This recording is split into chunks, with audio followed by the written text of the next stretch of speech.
আসসালামু আলাইকুম, welcome back Arifa's English classroom. প্রিয় অষ্টম শ্রেণীর শিক্ষার্থীরা, আমরা আজকে আলোচনা করব 6.4.2 অধ্যায় নাম্বার 6 অ্যাক্টিভিটি নাম্বার 4.2। এখানে একটি ফর্মাল রাইটিং সম্পর্কে তোমাদের কাজ আছে। তোমরা জানো যে তোমাদের সিলেবাস দিয়ে দিয়েছে বার্ষিক পরীক্ষায়, এই অধ্যায়টি তোমাদের আছে এবং তোমাদের ওখানে স্পষ্ট বলা হয়েছে যে মূল বইতে বা টেক্সট বইতে যে সম্পর্কিত লেখাগুলো তোমাদের আছে রাইটিং হ্যান্ডের সেই বিষয়গুলো কিন্তু মোস্ট ইম্পর্টেন্ট। সো আশা করছি তোমরা যদি এই ফর্মাল রাইটিংটা ফলো করো তাহলে কিন্তু তোমাদের বার্ষিক পরীক্ষার জন্য অনেকটাই হেল্পফুল হবে। সো ভিডিওটি শেষ পর্যন্ত দেখবে এবং যারা আমার চ্যানেল একেবারে নতুন এখনও চ্যানেলটি সাবস্ক্রাইব করেননি তাদের সবার প্রতি request, please subscribe my channel. আর যারা ইতিমধ্যে করেছেন তাদেরকে অসংখ্য অসংখ্য ধন্যবাদ। চলো তাহলে আমরা দেখে নিই এই অ্যাক্টিভিটি তোমাদের কি কি কাজ করতে হবে। Read the text in activity 6.3.5। এখানে 6.3.5-এ তোমরা জানো যে খালেকস অ্যাসপিরেশন নামে একটি প্যাসেজ ছিল, সেটি তোমাদের পড়তে বলা হয়েছে। Which is an informal text, আর যেটি ছিল ইনফর্মাল। মূলত তোমাদের এই অ্যাক্টিভিটিটা ইনফর্মাল এবং ফর্মাল রাইটিং নিয়ে সাজানো। ইন গ্রুপস, দলীয়ভাবে। Rewrite the text to make it a formal text. এখন এই টেক্সটে তোমরা আবার পুনরায় লিখবে। রিরাইট মানে পুনরায় লিখবে। কোন উপায়ে? ফর্মাল টেক্সটে। তোমরা জানো যে ফর্মাল টেক্সট সম্পর্কিত তোমাদের 6.3.3-তে কিভাবে ফর্মাল রাইটিং লিখতে হয় এবং কিভাবে ইনফর্মাল লিখতে হয় সুন্দর নির্দেশনা দেওয়া আছে, সেখান থেকে তোমরা দেখে নেবে। আমি যতটা সম্ভব এখানে সেটা অ্যাড করে দিয়েছি। ইন ডুইং সো, সেটি করার জন্য you can study the features of the formal text in activity 6.3.3। সেটা তোমাদের পড়তে বলা হয়েছে। Write the formal version on poster paper, এটা তোমাদের পোস্টার পেপারে কাজটি করতে হবে। Present it to the whole class upon completing the writing, আর এটা সম্পূর্ণ ক্লাসে পরে তোমাদের শেয়ার করতে হবে। এখন তোমাদের টিচাররা যেভাবে নির্দেশনা চায় তোমরা এভাবেই করবে। এখন আমরা দেখে নিই যে কিভাবে এখানে সামন্স অ্যাসপিরেশন মানে মূলত হচ্ছে খালেকস অ্যাসপিরেশন যেটি ছিল সেটি, যে খালেকের উচ্চাকাঙ্ক্ষা কি ছিল। এখন আমরা সেটা দেখে নেব। চলো আমরা সেটা দেখে নেই। এখানে ফার্স্টেই আমি তোমাদের যে খালেকসের স্টোরিটা ছিল এটি তুলে দিয়েছি। এটি তোমাদের দেখে খুব ছোট মনে হচ্ছে, এটা তোমাদের মূল বইতে আছে এবং আমি আগের ক্লাসেও তোমাদের এটি করিয়েছি।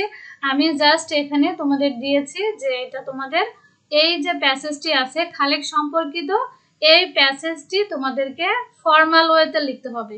এখানে দেওয়া আছে ইনফর্মাল ওয়েতে, যাতে তোমাদের সুবিধা হয় এখান থেকে দেখে নিতে, তাই দিয়েছি। তোমরা একটু প্লাস মাইনাস করে দেখে নিও। এখন যেটা অ্যাড করেছি সেটা হচ্ছে তোমাদের বলা হয়েছিল 6.3.3-তে তোমাদের একটি কাজ ছিল, সেটা হচ্ছে ফর্মাল রাইটিং এবং ইনফর্মাল রাইটিং এর বিষয়গুলো তোমাদের পড়তে বলা হয়েছে। যেহেতু খালেকস অ্যাসপিরেশন এই টেক্সটটিকে তোমাদের ফর্মাল করতে হবে, তাই আমি শুধু এখানে ফর্মাল ফিচারটা অ্যাড করেছি, যে একটি ফর্মাল রাইটিং এ মূলত কি কি ধরনের তোমাকে সংযোগ করতে হবে। এখানে অনেকগুলো আছে, আমি জাস্ট তোমাদের দু একটি কথা বলছি, তোমরা পড়ে নিবে। যেহেতু এটা আমি আগের ক্লাসেও দিয়েছি, আজকে তোমাদের সুবিধার জন্য অ্যাড করেছি।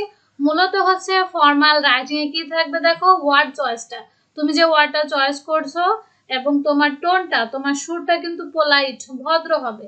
এখানে তোমাদের ফার্স্ট পারসন এবং সেকেন্ড পারসনের ব্যবহারটা কম থাকবে। কোহেসিভ ডিভাইস এই ব্যবহারগুলো থাকতে হবে, এটি কিন্তু ফর্মাল রাইটিং এর ক্ষেত্রে। আর মূলত কি থাকতে হবে, বাক্যগুলো কিন্তু স্ট্যান্ডার্ড হবে, ভোকাবুলারি স্ট্যান্ডার্ড হবে, একাডেমিক শব্দ ব্যবহার করতে হবে। আর যে বিষয়গুলো আছে জেনারেল, সবচেয়ে বড় কথা হচ্ছে বাক্যগুলো কিন্তু বড় হবে এবং এখানে পাংচুয়েশন মার্কসটা টোটালি আসবে। এবং আরো কি করতে হবে, এখানে ফ্রেজাল ভার্ব বা ইডিয়মের পরিবর্তে সরাসরি ভার্ব ব্যবহার করতে হবে। আমরা আরো জানি যে সংক্ষিপ্ত রূপ বা কন্ট্রাক্টেড ফর্মটাও কিন্তু ফর্মাল রাইটিং ক্ষেত্রে ব্যবহার খুব সীমিত, কম হয়। সো এই বিষয়গুলো এখানে এসছে। আর এটা কি হবে, ইমোশনাল টোনটা থাকবে না কোনো। সো এখানে আমরা এই বিষয়গুলো একটু খেয়াল করব যে ফর্মাল রাইটিং এর ক্ষেত্রে আমাদের কি কি বিষয় মনে রাখতে হবে। বানানগুলো ঠিক হতে হবে, স্পেলিং ঠিক হতে হবে, পাংচুয়েশন মার্ক থাকবে যেটা বললাম। সো এই বিষয়গুলো মাথায় রেখে কাজ করব। চলো আমরা খালেকস অ্যাসপিরেশনের এই বিষয়টা দেখি যে এটা আমরা ইনফর্মাল থেকে কিভাবে ফর্মালি করব। অ্যাকচুয়ালি এখানে আমি একটি ব্যবহার দেখিয়েছি, ফার্স্ট পারসনের মাইটা আমি এখানে রেখে দিয়েছি, কেননা ব্যবহার সামান্য একটু থাকলে কোনো সমস্যা নেই, বাট আমাদের কিন্তু মনে রাখতে হবে এই ফিচারগুলোর জন্য অ্যাড হয়। মানে খুব কম থাকে। লেস ফ্রিকোয়েন্ট মানে হচ্ছে ইউজ নাই বললে চলে, আবার দু একটা থাকে। সো ফার্স্টে আমি কিন্তু এটা রেখে দিয়েছি। কেন রেখেছি আমি একটু তোমাদের সঙ্গে সুবিধার জন্য ব্যাখ্যা করি।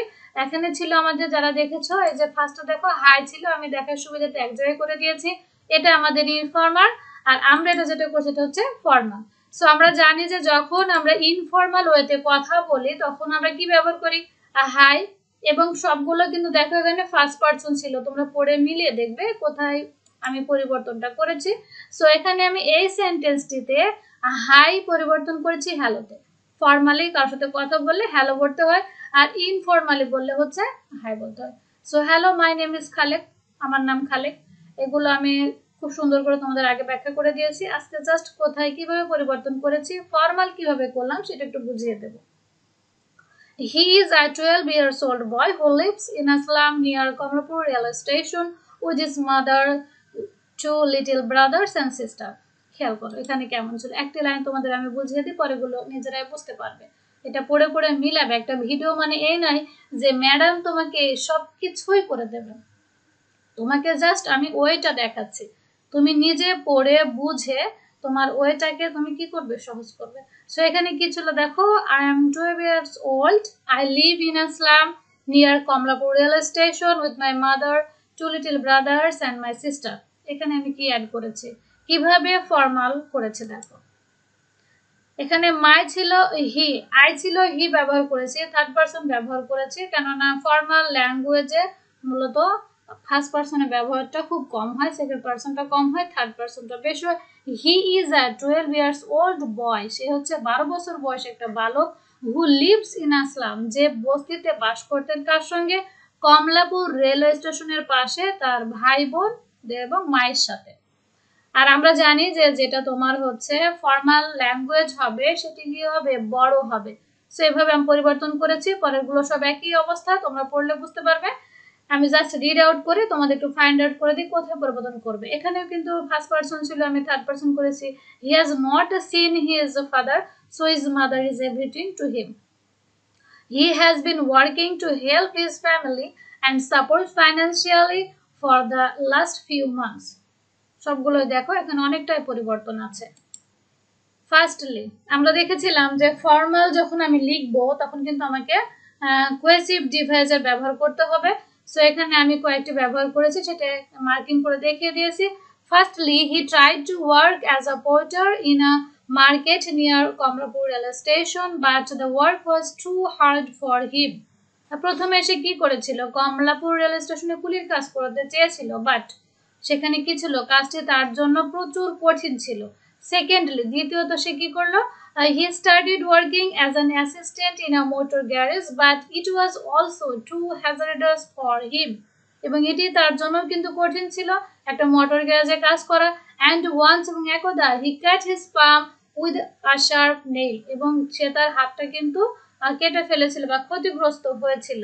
সো এখানে দেখো সেন্টেন্সটি অনেক বড় করেছে আমি, তোমাদের যেটা খালেক্স অ্যাসপিরেশনে ছিল এটা ছোট ছোট বাক্য ছিল। আমরা জানি যে ইনফর্মাল মানে হচ্ছে বাক্যটা একেবারে সহজ সরল এক কথাই হবে, আর যখন ফর্মালি লিখবে তখন অনেকগুলো বাক্যকে তুমি একসাথে করবে, বাট অর্থটা কিন্তু ঠিক থাকবে। তোমরা দেখবে এখানে সেটাই করা আছে। সো তার মা কি করলো, so his mother told him to go out that work. সুতরাং তার মা তাকে এই কাজটি ছেড়ে দিতে বললো। ওখানে জব ছিল, আমি ওয়ার্ক অ্যাড করেছি। এখানে লিভ ছিল, গো আউট মানে ছেড়ে দেওয়া। একটু পরিবর্তন করেছি, এখানে কি পরিবর্তন করেছি, ওয়ার্ডগুলো পরিবর্তন করেছি। আর ওপরেরটা কি পরিবর্তন করেছি, সেন্টেন্স স্ট্রাকচার পরিবর্তন করেছি, বাট অর্থটা কিন্তু একই আছে। নেক্সট দেখো, কারেন্টলি মানে সম্প্রতি, he works in a restaurant and begins his work at 6 AM. সে এখন সম্প্রতি একটা হোটেলে কাজ করে, খুব সকালে উঠে, কয়টায়, 6টায়। Occasionally he washes dishes, clean tables and sweep floors as well as serving waiter to the customers. এখানে কিছু শব্দের ব্যবহার মানে স্ট্রাকচারে চেঞ্জ আছে, বাট অর্থটা কিন্তু একই রকম। নেক্সট দেখো, his earning is nothing compare to the work that is done. So তার যে ইনকামটা হয়, আসলে কাজ যতটা পরিমাণ করে ওই রকম কিন্তু তার স্যালারি নেই। Since there is no fixed salary for him and always gets a small amount of money. এটাও অনেক বড় সেন্টেন্স করেছি এবং ফার্স্ট পার্সনের পরিবর্তে কিন্তু থার্ড পার্সনের ব্যবহারটা এনেছি। But his managing director loves him passionately. এখানে আমি একটি শব্দের ব্যবহার করেছি, ওখানে ছিল যে তার এমডি মানে সংক্ষিপ্ত রূপ ব্যবহার করা ছিল, আমি এখানে ম্যানেজিং ডিরেক্টর এনেছি এবং লাইক ছিল লাভ করেছি, এবং ভেরি মাচকে আমি প্যাশনেটলি করেছি। প্যাশনেটলি মানে মনে প্রাণে কাউকে প্রচন্ড ভাবে ভালোবাসা। সো সুতরাং তার ম্যানেজিং ডিরেক্টর তাকে খুব সুন্দর মানে মনে প্রাণে তাকে ভালোবাসতো বা পছন্দ করতো। Many children like him comes to the restaurant with their parents with a view to eating food and singing them he wishes he could have that scope. এখানে অপরচুনিটি ছিল, আরো অনেক ব্যবহার রয়েছে, তোমরা লাইন বাই লাইন পড়ে মিলাবে। আমি খুব সহজ ভাষায় তোমাদেরকে এটা ফর্মালি করার চেষ্টা করেছি। তবে হ্যাঁ, একটা কথা, বাজারে বিভিন্ন ধরনের কিন্তু বইপত্র পাওয়া যায়, গাইড পাওয়া যায়, যেগুলো কিন্তু অনেক সময় অনেক রকম হতে পারে, বাট তোমাকে দেখতে হবে যে তোমাদের অ্যাক্টিভিটি অনুযায়ী তোমাকে কি বলেছে, কি পরিবর্তন করেছে, একটা ফর্মাল ল্যাঙ্গুয়েজকে কিভাবে লিখতে হয় সে অনুযায়ী তোমরা চলবে।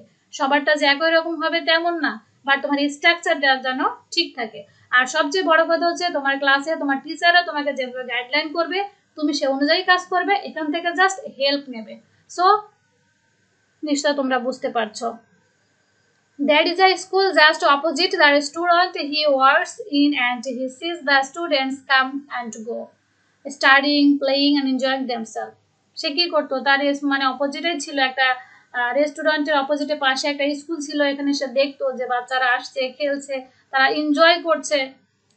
নেক্সট, হি ফিলস স্যাড, এটা দেখে সে কি করতো, সে কষ্ট পেত, and he does not have that opportunity, এবং সে করতো কারণ তার এই ধরনের সুযোগ নেই। ইয়েস্টারডে গতকাল, he was talking to his mother about going to school, স্কুলে যাওয়ার ব্যাপারে তার মায়ের সাথে কথা বলে। One day they all he and his brothers and sisters want to go to school, সেখানে যেতে চাইতো। এখানে দেখবে তোমরা একটা আছে ওয়ানা গো, ওয়ানা ওয়ানা, এই ওয়ানা কিন্তু বলা হয় অ্যাকচুয়ালি ওয়ান টু গো, এটা হচ্ছে তোমার ইনফর্মাল ওয়েতে ব্যবহার করা হয়, বাট আমরা যখন ফর্মালি আসবো তখন সেটা মূলত ভার্বের ব্যবহারটা সঠিক চলে আসবে। Okay, next, he sure that, সে নিশ্চিত যে ওয়ান ডে একদিন they will attend to school, তারা অবশ্যই একদিন স্কুলে সবাই মিলে যাবে বা পৌঁছাবে। সো এটি ছিল তোমাদের ফর্মাল ওয়েতে। এটা যদি আরো ভালো করে বুঝতে চাও তোমরা 6.3.3 যে অ্যাক্টিভিটি আছে ওটা বাংলা করে দেওয়া আছে তোমাদের টেক্সট বুকে, সেখান থেকে পড়ে নেবে, তাহলে আরো ইজিলি বুঝতে পারবে। আশা করছি তোমাদের ভিডিওটি অনেক সহজ হবে, বুঝতে পারবে। যদি কোনো ইনকোয়ারি থাকে অবশ্যই কমেন্টস করবে। আর সবার কাছে রিকোয়েস্ট, প্লিজ আমার চ্যানেলটি সাবস্ক্রাইব করবেন এবং আমার পাশে থাকবেন এই আশা ব্যক্ত করছি। তোমাদের সাথে দেখা হবে অন্য কোনো ভিডিওতে। আজকে ভালো থেকো, সুস্থ থেকো, আসসালামু আলাইকুম।